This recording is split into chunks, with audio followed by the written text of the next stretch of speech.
Hi, hello, வணக்கம். ஆஹா, என்ன ருச்சி! இன்னைக்கு குண்டூரு காரம். வாங்க.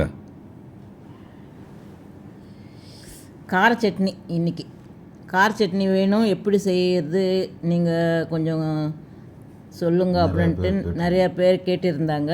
அவங்களுக்காக கார சட்னி எப்படி செய்யணுன்றது இன்றைக்கி உங்களுக்கு நான் செஞ்சு காட்டுறேன்.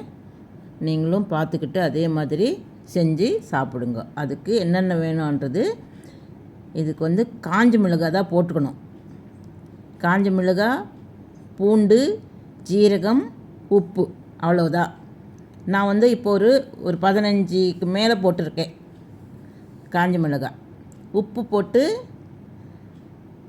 முதல்ல நம்ம மிக்சியில் அரைச்சிக்கலாம். அப்போ அம்மிக்கல்லில் அரைச்சோம்னா இன்னும் டேஸ்ட்டாக இருக்கும். இப்போ நம்ம தான் அதெல்லாம் யூஸ் பண்ணுறது இல்லைல்ல, எல்லாம் மிக்சி தான். பார்த்திங்களா, நல்லா நைஸாக அரைச்சிக்கணும். முதல்ல காஞ்ச மிளகாய், உப்பு போட்டு அரைச்சதுக்கப்புறம் பூண்டு, உரித்த பூண்டு ஒரு 15 பூண்டு பல், அதுக்கு கொஞ்சம் ஜீரகம், அவ்வளோதான். 4 ஐட்டம்ஸ் தான். இதுக்கு தக்காளி, வெங்காயம் அது எல்லாம் எதுவுமே தேவையில்லை.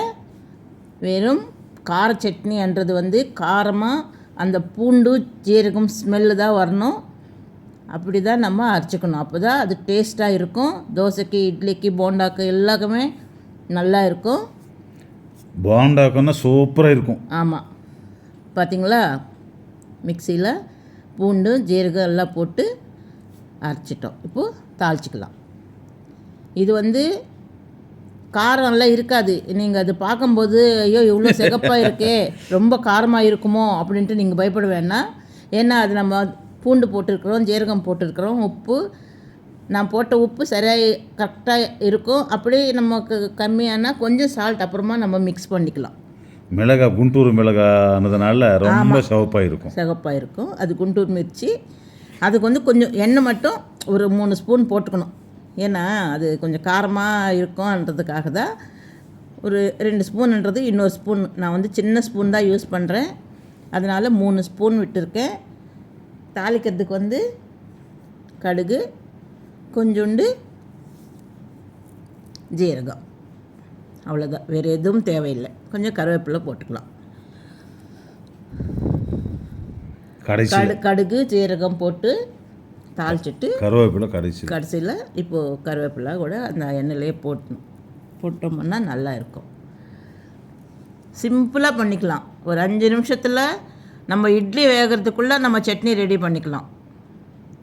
ரொம்ப நேரம்லாம் ஆகாது. தக்காளி, வெங்காயம் எதுவும் தேவையில்லை. கார சட்னி அப்படின்னாலே இதுதான், இப்படி தான் செய்யணும். நீங்களும் இதே மாதிரி செஞ்சு சாப்பிடுங்க. அப்புறமா கமெண்ட் பண்ணுங்கள் எப்படி இருக்குதுன்ட்டு. உங்களுக்காக தான் பண்ணுறேன் நான். நீங்கள் கேட்டிருந்தீங்க நிறைய பேர். பார்த்துட்டு இந்த ரெசிபி எப்படி இருக்குன்றது நீங்கள் செஞ்சு சாப்பிட்டுட்டு கமெண்ட் பண்ணுங்கள்.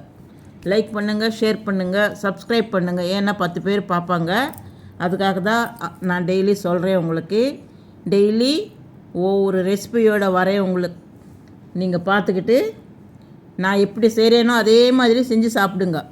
அதே கிராமத்துலன்னா ஆமிலா இருப்பாங்க இல்லையா, அது இன்னும் சூப்பராக இருக்கும். ஆமாம், நம்ம பாட்டி ஒருத்தர் வருவாங்க திருச்சியிலிருந்து.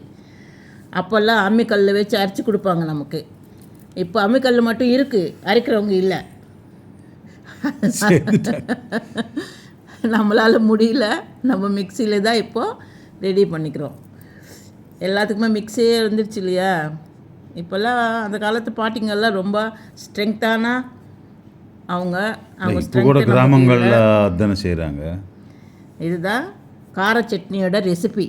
பார்த்திங்களா, ரொம்ப சிம்பிளான ரெசிபி, சுவையாக இருக்கும். சிம்பிளான ரெசிபி, சூப்பராக இருக்கும். ஆனால் இப்போ நம்ம கொஞ்ச நேரம் ஒரு 2 நிமிஷம் அப்படி ஒரு கொதி வரணும். ஏன்னா பச்சை வாடை இல்லாமல் போகிறதுக்காக. எல்லாமே பச்சையாக வச்சு தானே அரைச்சோம். அதனால் கொஞ்சம் நேரம் இந்த மாதிரி அடுப்பில் வச்சுக்கிட்டு நம்ம இறக்கிக்கலாம். இப்போ நம்ம இட்லிக்கு, தோசைக்கு வச்சு சாப்பிடும்போது உங்களுக்கு ரொம்ப காரமாக இருக்குது அப்படின்னு நினச்சிங்கன்னா நமக்கு கொஞ்சம் சட்னி வச்சுக்கிட்டு, அதை காரம் வச்சுக்கிட்டு, ஒரு ஸ்பூன் எண்ணெய் இல்லைன்னா கொஞ்சம் நெய், ஏதோ ஒன்று உங்களுக்கு இஷ்டப்பட்டது நீங்கள் மிக்ஸ் பண்ணி சாப்பிட்லாம். சூப்பராக இருக்கும். பார்த்திங்களா, எண்ணெய் கொஞ்சம் மேலே தெரியுது. நான் ஒரு 3 ஸ்பூன் எண்ணெய் விட்டுருக்கேன். அதுக்கு மேலே வெண்ணெய் வந்து போட வேணாம். உங்களுக்கு தேவையான நீங்கள் நெய் இல்லைன்னா எண்ணெய் கொஞ்சம் மிக்ஸ் பண்ணிவிட்டு சாப்பிட்டீங்கன்னா காரமே இருக்காது. சிகப்பாக இருக்கே ரொம்ப காரமாக இருக்குமோ அப்படின்ட்டு நீங்கள் பயப்பட வேண்டாம். நான் எப்படி செஞ்சுருக்கேன்னா அதே மாதிரி செஞ்சு சாப்பிட்டுட்டு போண்டாக்கன்னா சூப்பராக இருக்குமா. போண்டாக்கு நல்லா இருக்கும், சூப்பராக தான் இருக்கும். தோசைக்கும் இட்லிக்கும் நல்லா இருக்கும். சூடான இட்லியில் வச்சு சாப்பிட்டோம்னா இன்னும் சூப்பராக இருக்கும். அதுதாங்க கார சட்னி, குண்டூர் கார சட்னி. சிம்பிளான ரெசிபி, சீக்கிரமாக செஞ்சுக்கலாம். அது வந்து ரொம்ப நேரம்லாம் ஆகாது. ஒரு 2-3 நிமிஷத்துலேயே ரெடி பண்ண. நம்ம இட்லி அடுப்பில் இட்லி வச்சுக்கிட்டு மிக்சியில் போட்டு எல்லாம் போட்டு அரைச்சிட்டு தாளிக்க வேண்டியது தான். 2 நிமிஷத்தில் ரெடி ஆகிடும். ஏன்னா சிலருக்கு வந்து நைட்டில் தேங்காய் சாப்பிட்டா ஜீரணமாகாதான்னுவாங்க. அந்த மாதிரி இருக்கவங்களுக்கு இது வந்து ஜீரகம் பூண்டு, அதனால் வந்து நல்லா ஜீரண சக்தி இருக்கும். இதில் சாப்பிட்லாம். லைக் பண்ணுங்கள், கமெண்ட் பண்ணுங்கள், ஷேர் பண்ணுங்கள். ஓகே.